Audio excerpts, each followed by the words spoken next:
राजकीय महाविद्यालय मलसीसर के बीए पार्ट द्वितीय वर्ष के उन सब विद्यार्थियों का हार्दिक अभिनंदन स्वागत जो इस वीडियो को देख रहे हैं या इस वीडियो को देखेंगे। मैं हूं डॉक्टर लक्ष्मी नारायण और आज मैं आपको पढ़ाऊंगा ब्रिटिश पॉलिटिकल सिस्टम और ब्रिटिश कॉन्स्टिट्यूशन। ब्रिटेन के संविधान का जो विकास हुआ था उसका द्वितीय पार्ट। इससे पहले वाले वीडियो में हमने ब्रिटेन के संविधान का विकास कैसे हुआ, इस इतिहास को देखा, इस विकास को देखा। इतिहास बड़ा ज़रूरी है किसी भी देश की शासन व्यवस्था को समझने के लिए, किसी भी देश की राज व्यवस्था को समझने के लिए और किसी भी देश के संविधान को समझने के लिए हमें इतिहास भी समझना होगा। तो हमने पिछले वीडियो में ऐसे ही कुछ ऐतिहासिक घटनाक्रमों का चक्र किया था जिन्होंने ब्रिटेन के संविधान निर्माण में बहुत बड़ी भूमिका निभाई है। हमने चर्चा की थी एंग्लो सैक्सन काल की, हमने चर्चा की थी नॉर्मन एंजविन काल की और हमने पिछले ही वीडियो में चर्चा कर ली थी प्लेमेंट एंड लंकास्ट्रियन काल की।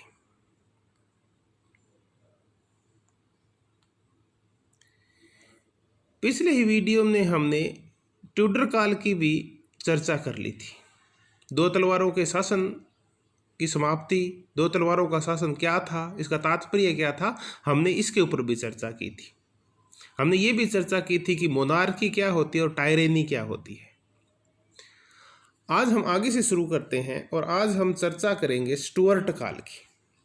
स्टुअर्ट काल 1603 से लेके और 1714 तक लगभग 100 साल का ये राज है। ट्यूडर काल की जो अंतिम महारानी थी वो थी एलिजाबेथ। एलिजाबेथ को हम जानते हैं कि इसने सन 1600 में ब्रिटिश ईस्ट इंडिया कंपनी को ये अधिकार दिया था कि वो भारत के साथ व्यापार कर सकती है। तो 1603 में महारानी एलिजाबेथ की मृत्यु हो गई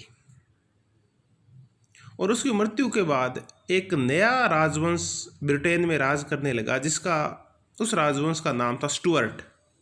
तो आज हम 19 स्टुअर्ट काल के राजाओं की और उन राजाओं के समय, उन सम्राटों के समय ब्रिटेन में क्या क्या हुआ उसकी हम चर्चा करेंगे। दोस्तों, ये स्टुअर्ट काल का लगभग 100 साल का टाइम है। ब्रिटेन में ये बड़े उथल पुथल का काल था।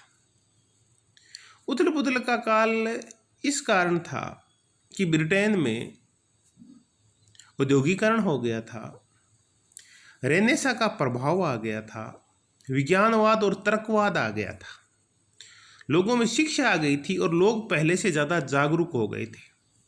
पूंजीवाद धीरे धीरे अपना प्रभाव बढ़ा रहा था। इन सब चीज़ों का परिणाम ये निकला कि जो ब्रिटिश राजा थे इनकी निरंकुशता का विरोध होने लगा, लोग अधिकार मांगने लगे और इन्हीं अधिकारों के तहत एक घटना घटी 1628 में। 1628 में ब्रिटेन संसद ने तात्कालिक राजा चार्ल्स प्रथम से एक पत्र पर हस्ताक्षर करवाए। इसको हम बोलते हैं अधिकार याचना पत्र, पिटिशन ऑफ राइट्स। तो मैं चर्चा कर रहा हूं 1628 की। 1628 में जब पिटिशन ऑफ राइट पे हस्ताक्षर करवाए, राजा था चार्ल्स प्रथम, उसने हस्ताक्षर कर दिए। इस अधिकारी याचना पत्र के द्वारा राजा की शक्तियों को नियंत्रित किया गया। राजा ने उस दबाव में आके और उस पिटीशन पे साइन तो कर दिए, लेकिन उस पिटीशन को मानने से मना कर दिया। परिणाम क्या निकला कि धीरे धीरे राजा का विरोध होने लगा, चार्ल्स प्रथम का विरोध होने लगा। जैसे जैसे चार्ल्स प्रथम का विरोध होने लगा, चार्ल्स प्रथम पहले से ज़्यादा निरंकुश होने लगा। जब राजा की चार्ल्स प्रथम की निरंकुशता बहुत ज्यादा बढ़ गई, ऐसे में ब्रिटेन में गृह युद्ध छिड़ गया। गृह युद्ध में दो पक्ष आमने सामने हो गए। एक तरफ कैवेलियर्स थे जो राजतंत्र समर्थक थे, जो चाहते थे कि राजा का राज रहे, राजा ही शक्तिशाली रहे। दूसरी तरफ राउंड हैट्स हो गए। राउंड हैट्स मीन्स वो लोग जो गोल टोपियां पहनते थे। गोल टोपी एक प्रतीक थी, गणतंत्र और संसद के समर्थकों का प्रतीक थी। जैसे अपने यहाँ भी आपने देखा होगा कि अगर कोई व्यक्ति चोला और पजामा पहनता है तो हम कहते हैं ये नेता है, या अगर कोई व्यक्ति सफ़ेद चोला और पजामा पहन के और गले में अगर भगवा से कलर का कोई कपड़ा डालता है तो हम ये कहते हैं कि ये बीजेपी का व्यक्ति है। तो राउंड हैट्स एक प्रतीक चिन्ह था। जो लोग अपने सिर पे लाल टोपियां पहनते थे, गोल टोपियां पहनते थे, इसका तात्पर्य है कि वो राजा के विरोधी हैं, राजतंत्र के विरोधी हैं और गणतंत्र के और संसद के समर्थक हैं। 1642 से लेके और 1645 तक 3 साल तक गृह युद्ध छिड़ा। इस गृह युद्ध में एक तरफ चार्ल्स प्रथम के समर्थक थे कैवेलियर्स, और दूसरी तरफ संसद के समर्थक थे जो क्रोमवेल की अध्यक्षता में गृह युद्ध को आगे बढ़ा रहे थे। अंततः 1649 में ये जो गृह युद्ध, जिसे हम प्यूरिटन क्रांति के नाम से जानते हैं, जिसे हम शुद्धतावादी क्रांति के नाम से जानते हैं, 1649 तक आते आते गृह युद्ध समाप्त हो गया। क्रोमवेल के नेतृत्व में राउंड हैट्स जीत गए, संसद के समर्थक जीत गए, गणतंत्र समर्थक जीत गए। चार्ल्स प्रथम को गिरफ्तार किया गया, चार्ल्स प्रथम के ऊपर अभियोग लगाया गया, मुकदमा लगाया गया और चार्ल्स प्रथम को फांसी पर चढ़ा दिया गया। अब ब्रिटेन में एक नई व्यवस्था आई। ब्रिटेन में राजतंत्र समाप्त हो गया और गणतंत्र आ गया, और उस गणतंत्र का नेता बन गया क्रोमवेल। क्रोमवेल ने देश का राष्ट्रपति बनते ही और पहला काम ये किया कि यहाँ एक लिखित संविधान का निर्माण करवाया और उस लिखित संविधान को लागू कर दिया। लेकिन खुदा न खास्ता 10 साल बाद ही क्रोमवेल की मृत्यु हो गई, डेथ हो गई, और इस डेथ का परिणाम ये निकला कि चार्ल्स प्रथम का भाई गद्दी के ऊपर बैठ गया। इट मीन्स वहां दोबारा राजतंत्र आ गया।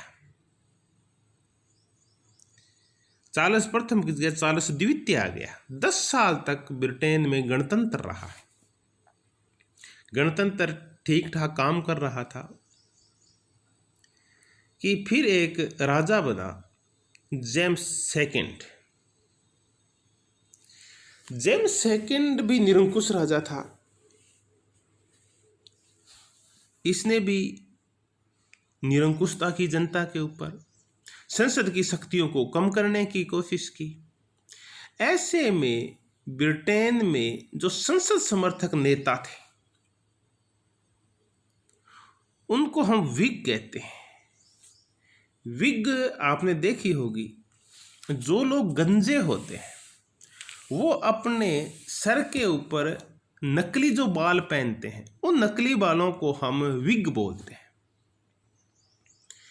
तो ब्रिटेन में विग यानी बड़े बड़े बाल पहनते थे लोग, नकली बाल, वो संसद समर्थक का प्रतीक थे वो लोग।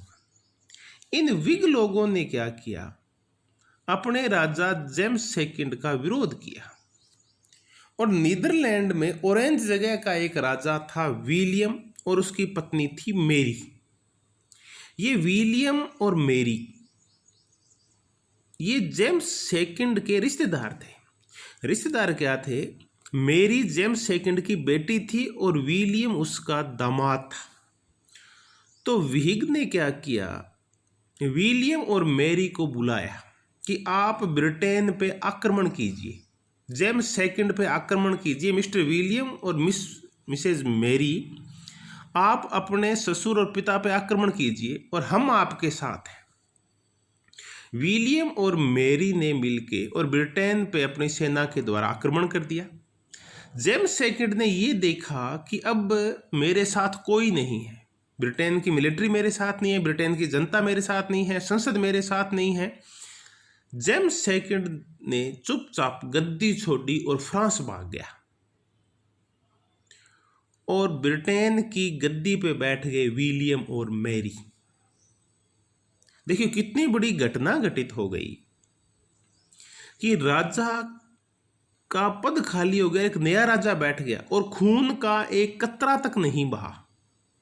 इसीलिए ये जो क्रांति हुई 1688 में, इस क्रांति को हम रक्तहीन क्रांति बोलते हैं, इस क्रांति को हम गौरवपूर्ण क्रांति बोलते हैं।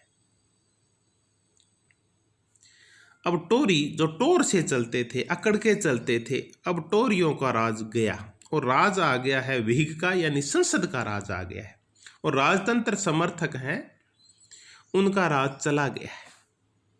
अब राजा बन गए हैं विलियम और मैरी। विलियम और मैरी को राजा बने हुए 1 साल ही हुआ था कि व्हिग उनके पास पहुंचे, संसद समर्थक नेता उनके पास पहुंचे, जिनमें जॉन लॉक भी शामिल था। अब जॉन लॉक एक बहुत बड़ा राजनीति विज्ञान का विद्वान है। जब हम राजनीति विज्ञान में होब्स, लॉक और रूसो पढ़ते हैं, सामाजिक समझौतावादी पढ़ते हैं, तब जॉन लॉक को पढ़ते हैं। ये वही जॉन लॉक है जो कि व्हिग था और संसद समर्थक था। ये भी उन व्यक्तियों में था। 1689 की एक दिन की घटना है कि ये सारे लोग विलियम और मैरी के पास पहुंचे, अपने राजा और रानी के पास पहुंचे और उनसे कहा कि ये हम एक बिल लाए हैं, एक विधेयक लाए हैं, आप इसके ऊपर साइन कीजिए। और वो था बिल ऑफ राइट्स, अधिकार पत्र। दबाव में आके विलियम और मैरी ने उस बिल ऑफ राइट्स के ऊपर हस्ताक्षर कर दिए। उस बिल ऑफ राइट्स में लिखा हुआ क्या था, कौन से अधिकार लिखे हुए थे संसद के और कौन से अधिकार लिखे हुए थे जनता के, थोड़ी सी 1 मिनट की चर्चा इसके ऊपर करते हैं। उस बिल ऑफ राइट्स में ये लिखा हुआ था कि जब तक संसद नहीं कहेगी राजा कोई कर नहीं लगाएगा, संसद से बिना पूछे राजा सेना नहीं रखेगा, राजा को साल में 1 बार संसद की बैठक बुलानी ही होगी। और ये भी कहा गया कि जो संसद के सदस्य हैं और जनता के जो प्रतिनिधि हैं, राजा उनको बोलने से नहीं रोक सकता। इट मीन्स उनको वाक और अभिव्यक्ति की स्वतंत्रता होगी। इन अधिकारों के ऊपर साइन हो गए और ये एक फेमस बिल ऑफ राइट्स है 1689। इस बिल ऑफ राइट्स पे हस्ताक्षर होते ही विलियम और मैरी की ताकत घट गई और संसद की ताकत बढ़ गई। अब जो कुछ करेगी, कर लगाएगी तो संसद लगाएगी, देश में कोई कानून बनाएगी तो संसद बनाएगी। अब राजा का काम हो गया कि सिर्फ वो संसद द्वारा बनाए गए कानूनों पे हस्ताक्षर करेगा। तो हम कहें कि अब राजा नाम मात्र का हो गया है और सारी शक्तियां धीरे धीरे करते करते और वहां प्रधानमंत्री के पास आ गई, जो कि जनता के द्वारा निर्वाचित होना था। तो हमने देखा कि स्टुअर्ट काल बड़ा उथल पुथल भरा काल था। इसी काल में गृह युद्ध हुआ और प्यूरिटन क्रांति हुई। इसी काल में 1688 में जनतंत्र और लोकतंत्र और जन अधिकारों को और संसदीय शासन की स्थापना करने वाली गौरवपूर्ण क्रांति हुई। और इसी काल में बिल ऑफ राइट्स पे 1689 में हस्ताक्षर हुए, गौरवपूर्ण क्रांति के ठीक 1 साल बाद। अब हम और चर्चा करते हैं और चर्चा में हम अगला राजवंश लेते हैं। ये राजवंश है हैनोवर राजवंश। 1714 से लेके और अब तक की हम चर्चा करेंगे। एलिजाबेथ सेकंड तक की चर्चा करेंगे। वर्तमान में एलिजाबेथ सेकंड ब्रिटेन की महारानी है, लेकिन है नाम मात्र की, वहां प्रधानमंत्री की ही चलती है। तो हम देखेंगे हैनोवर काल में क्या हुआ। हैनोवर काल में बड़ी घटना जो धीरे धीरे हालांकि विकास हुआ है, ये हुआ कि संसदीय जनतंत्र का विकास हुआ। धीरे धीरे संसद की शक्तियां बढ़ने लगी और राजा की शक्तियां घटने लगी। एक बड़ा मजेदार किस्सा और सुनाता हूं कि ये जो प्रधानमंत्री का पद है, जिसको हम पीएम बोलते हैं, इस पद का निर्माण कैसे हुआ, प्रधानमंत्री के पद का निर्माण कैसे हुआ, मैं थोड़ी सी आपको इस पे चर्चा करता हूं। लगभग 1830 के आसपास की बात है। हैनोवर राजवंश का एक राजा था और उस राजा का नाम था जॉर्ज प्रथम। पहले हम राजा का नाम देख लें, याद करना जरूरी नहीं है। George first. जॉर्ज प्रथम के साथ दिक्कत ये थी कि ये इंग्लिश नहीं जानता था। ब्रिटेन का राजा है, लैटिन जानता है, लेकिन इंग्लिश नहीं जानता। परिणाम क्या निकला कि जब मंत्रिमंडल की बैठक होती, कैबिनेट की बैठक होती, तो कैबिनेट की बैठकों की अध्यक्षता राजा ही किया करता था। प्रधानमंत्री का पद 1830 तक बना नहीं था। ये राजनीति विज्ञान में ऐसा कोई पद ही नहीं था जिसको हम प्रधानमंत्री या प्राइम मिनिस्टर कहते हैं। तो मंत्रिमंडल यानी मंत्रियों की अध्यक्षता राजा ही किया करता था। अब संकट ये आ गया कि ये जो जॉर्ज प्रथम है, इसको इंग्लिश नहीं आती और मंत्रियों को लैटिन नहीं आती। तो राजा ने ये कहा कि मुझे आपकी बातें समझ नहीं आती क्योंकि आप इंग्लिश में बोलते हैं। तो मंत्रियों ने पूछा तो क्या करें? तो वो बोला कि मैं आके यहाँ टाइम ही वेस्ट करता हूँ। मेरी बात आपके समझ में नहीं आती और आपकी बात मेरी समझ में नहीं आती क्योंकि अपनी भाषाएं अलग अलग हैं। तो जॉर्ज प्रथम ने कहा कि ऐसा करते हैं कि ये जो व्हिग पार्टी के नेता हैं, सर रॉबर्ट वॉलपोल, नाम दोबारा देखते हैं, sir Robert Walpole. Sir Robert Walpole को ये, क्योंकि आप सब में सीनियर हैं, तो ये ना आज के बाद मेरी जगह बैठेंगे और ये आपकी अध्यक्षता करेंगे।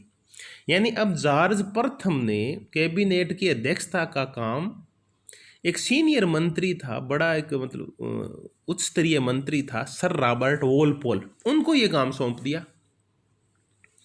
तो अब कैबिनेट की अध्यक्षता एक मंत्री करने लगा और वो मंत्री था सर रॉबर्ट वॉलपोल। धीरे धीरे यही परंपरा बन गई कि आज के बाद कोई भी राजा मंत्रिमंडल का अध्यक्षता नहीं करेगा। मंत्रिमंडल की अध्यक्षता एक सीनियर मंत्री करेगा। एक प्राइम मिनिस्टर में जो प्राइम होगा, सर्वोच्च होगा, सीनियर होगा, वो करेगा। यानी मंत्रियों का एक प्रधान होगा, वो ही मंत्रिमंडल की बैठक की अध्यक्षता करेगा। और ऐसे करके एक नया पद गठित हो गया, मंत्रियों में प्रधान यानी प्रधानमंत्री। और 1833 में ऐसा पहला प्रधानमंत्री बना ब्रिटेन का, वो था सर रॉबर्ट वॉलपोल। तो देखिए कैसे एक भाषा की वजह से जो राजा को नहीं आती थी, एक नया पद बन गया, प्रधानमंत्री का पद। एक और बड़ी मजेदार घटना इसी से जुड़ी हुई। ब्रिटिश प्रधानमंत्री को प्रधानमंत्री तो कहा ही जाता है, उसका एक नाम हो रहा है chief exchequer of British treasury. Chief exchequer, मुख्य खजांची। ब्रिटिश ट्रेजरी यानी ब्रिटिश खजाने का मुख्य खजांची। जैसे जिसको हम प्रधानमंत्री बोलते हैं, ब्रिटेन में उसके दो नाम हैं, एक तो प्रधानमंत्री यानी प्राइम मिनिस्टर और दूसरा खजाने का मुख्य खजांची। अब ये मुख्य खजांची क्यों बोलते हैं ब्रिटेन के प्रधानमंत्री को खजाने का? इसके पीछे भी मजेदार कहानी है। ब्रिटेन के अधिकांश देशों में उसमें राजतंत्र था और राजाओं की एक मीटिंग हुई।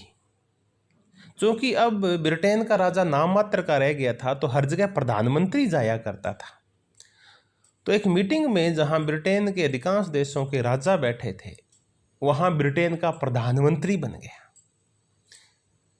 तो प्रधानमंत्री गया तो राजाओं ने पूछा कि आप किस देश के राजा हो? तो वो बोला मैं राजा नहीं हूँ, मैं प्रधानमंत्री हूँ ब्रिटेन का। वो बोला ये कौन सा पद होता है, हमने तो पहली बार सुना है कि कोई प्रधानमंत्री भी होता है। तब उन लोगों को समझाने के लिए उसने कहा कि इसका तात्पर्य ये है कि मैं वहाँ के खजाने का मुख्य खजांची हूँ, यानी चीफ एक्सचेकर ऑफ ब्रिटिश का जो खजाना है उसका चीफ एक्सचेकर हूँ मैं। तो ऐसे करके एक और नाम रखा गया ब्रिटिश प्रधानमंत्री का कि वो चीफ एक्सचेकर होता है ब्रिटिश ट्रेजरी का। खैर, हम बात को आगे बढ़ाते हैं और ये देखें कि इस काल में और क्या क्या हुआ। तो हमने देखा कि धीरे धीरे संसद की शक्ति बढ़ी, संवैधानिक राजतंत्र का विकास हुआ। हम थोड़ी सी चर्चा इसके ऊपर करते हैं कि संवैधानिक राजतंत्र क्या होता है।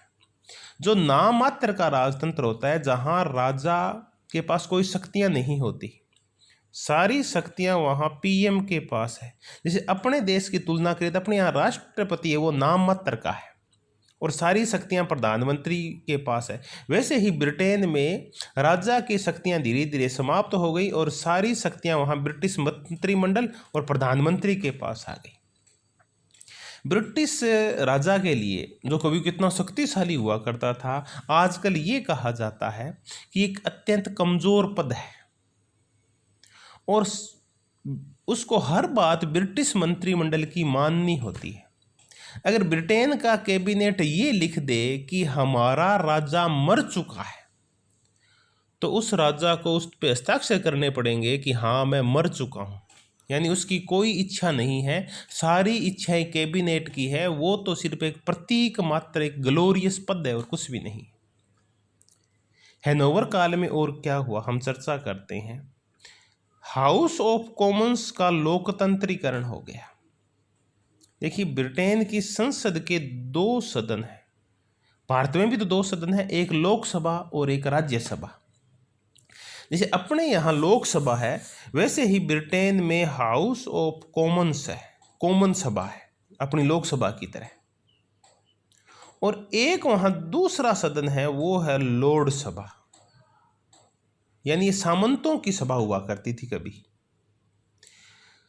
धीरे धीरे हाउस ऑफ कॉमन्स, जिसमें राजा के द्वारा बनाए गए प्रतिनिधि बैठते थे, अब इसका लोकतंत्रीकरण हो गया। जनता को वोट देने का अधिकार दे दिया गया। पहले सिर्फ पढ़े लिखे और अमीर लोग ही वोट दिया करते थे। कॉमन सभा के सदस्यों को निर्वाचन वही किया करते थे। फिर मध्यम वर्गीय लोगों को वोट देने का अधिकार दिया गया, और बाद में जब यूरोप में साम्यवादी क्रांति का भय फैला, तो मजदूरों और गरीबों को भी वोट का अधिकार दे दिया गया। 1928 तक आते आते महिलाओं को भी वोट का अधिकार दे दिया गया, और इस प्रकार ब्रिटेन में 1928 तक आते आते सार्वभौमिक वयस्क मताधिकार हो गया। बाद में वयस्क मताधिकार की आयु थी वो 21 से घटाकर 18 वर्ष कर दी गई। तो इस हिसाब से हाउस ऑफ कॉमन्स का था वो लोकतंत्रीकरण कर दिया गया। अब ये जनता के द्वारा निर्वाचित होती है। एक और जोरदार काम हुआ, वो ये कि लॉर्ड सभा की शक्तियां कम कर दी गई।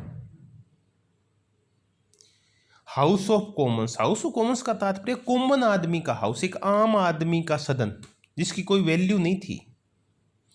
राजा के समय जो सामंतों की सभा हुआ करती थी, अमीरों की सभा हुआ करती थी, जमींदारों की सभा हुआ करती थी, वो लॉर्ड सभा हुआ करती थी, और राजा सारी बातें लॉर्ड सभा की माना करता था। हाउस ऑफ कॉमन्स 2ym दर्जे का था, इसकी कोई वैल्यू नहीं थी। लेकिन बाद में जब संसार में लोकतंत्र का विकास हुआ, ब्रिटेन में भी लोकतंत्र का विकास हुआ, तो लॉर्ड सभा मजबूत कमज़ोर कर दी गई। ऐसे कुछ कानून बनाए गए कि लॉर्ड सभा से सारी शक्तियां ले ली गई। 1910 में एक छोटा सा झगड़ा हुआ हाउस ऑफ कॉमन्स के मध्य और लॉर्ड सभा के मध्य। झगड़ा ये था कि तत्कालिक प्रधानमंत्री लॉर्ड जॉर्ज एक बजट लेके आए, और लॉर्ड सभा ने उस बजट को पास करने से मना कर दिया। ये बात है 1910 की। परिणाम क्या निकला कि 1911 में ठीक 1 साल बाद जब झगड़ा चल रहा था हाउस ऑफ कॉमन्स और हाउस ऑफ लॉर्ड्स का, आपस में दोनों सदन झगड़ रहे थे, तो वहाँ हाउस ऑफ कॉमन्स में एक बिल लाया गया कि लॉर्ड सभा की शक्तियाँ समाप्त करनी है, और उस बिल के द्वारा लॉर्ड सभा की शक्तियाँ बहुत ज़्यादा कम कर दी गई। अब लॉर्ड सभा कोई भी वित्त विधेयक के ऊपर चर्चा ही नहीं कर सकती, उसका काम होता है वित्त विधेयक आया और उसको पास किया। यानी धीरे धीरे लॉर्ड सभा की शक्तियाँ कम कर दी गई, क्योंकि ये निर्वाचित सदन नहीं है बल्कि ये मनोनीत सदन है। इसमें मनोनीत व्यक्ति बैठते हैं, जनता के प्रतिनिधि नहीं बैठते। लोकतंत्र और जनता के प्रतिनिधि तो हाउस ऑफ कॉमन्स में बैठते हैं। तो धीरे धीरे हमने ये देखा कि कैसे ब्रिटेन वर्तमान काल तक पहुंचा। तो हमने ब्रिटेन का लगभग 500 साल का इतिहास देखा कि ब्रिटेन में वर्तमान जो राज व्यवस्था है, वर्तमान जो संविधान है, वर्तमान जो शासन व्यवस्था है, उसमें क्या क्या फेज आए, कैसे वहाँ अधिकारों का विकास हुआ, कैसे वहाँ लोकतंत्र का विकास हुआ, कैसे वहाँ जनतंत्र का विकास हुआ, कैसे वहाँ प्रधानमंत्री का पद आया, कैसे वहाँ कैबिनेट आई, कैसे वहाँ प्रिवी काउंसिल का विकास हुआ, कैसे वहाँ न्यायपालिका का विकास हुआ। हमने इन सब मुद्दों के ऊपर चर्चा की। आपने सबने मनोयोग और ध्यानपूर्वक ये टॉपिक सुना। ब्रिटेन के संविधान का विकास, ब्रिटेन की राज व्यवस्था का विकास। अगले वीडियो में जो हम चर्चा करेंगे वो हम ये देखेंगे कि ब्रिटेन का संविधान है ये बना कैसे, या ब्रिटेन का जो संविधान है इसके स्रोत क्या क्या है, सोर्स क्या क्या है। हम इस मुद्दे के ऊपर चर्चा करेंगे। धन्यवाद, आप सबका बहुत बहुत धन्यवाद। उम्मीद करता हूँ कि आप सब स्वस्थ होंगे अपनी जगह। आप थोड़ा ध्यान रखें, पूरे दिन हाथ धोते रहें और शारीरिक दूरियां कायम रखें, ताकि हम ये कोरोना नामक महामारी से बचे रह सकें। धन्यवाद, बहुत बहुत धन्यवाद।